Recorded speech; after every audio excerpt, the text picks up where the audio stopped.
Hi అండి, అందరు బాగున్నారా? నేను కూడా చాలా బాగుండాలి అని ఈ హెల్దీ డ్రింక్ తీసుకుంటున్నా, అలవాటు చేసుకుంటున్నా.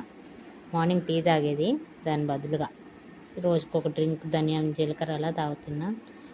టిఫిన్కి వచ్చేసి బ్యాంబీనా తీసుకున్నాను, చాలా బాగుంది. బ్యాంబీనా పులిహోర ఫస్ట్ టైం చేశాను, ఓకే మంచిగా అనిపించింది.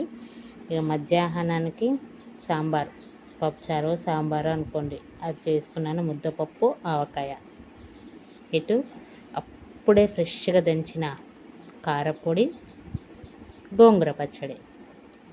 ఆవకాయలోకి కొంచెం నెయ్యి వేసుకున్నా. ఇట్లా తింటే బక్కగా అవుతావా పద్మ అనొచ్చు.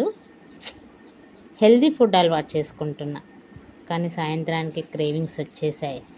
తినాలి అబ్బా, రసగుల్లా ఉన్నావు కదా, సూపర్ ఉన్నావు, జ్యూసీ అనిపించింది. కానీ వాటి బదులుగా పల్లి పట్టి తీసుకున్నా. ఒకటి కాదు, 2 తీసుకున్నా. ఫస్ట్ గుడ్ ఫుడ్లోకి అలవాటు అయ్యాక మెల్లగా కొంచెం ఫుడ్ని తక్కువ చేసుకోవాలనే ప్లాన్లో నాది. సాయంత్రం నైట్ 8 PM ఏమో గోధుమ రవ్వతో చేసుకున్న. దేవుడు కొట్టిన కొబ్బరికాయ ఉంటే 4 ముక్కలు కట్ చేసుకొని కొబ్బరికాయ చేసుకున్నా. ఈరోజు ఇలా గడిచింది.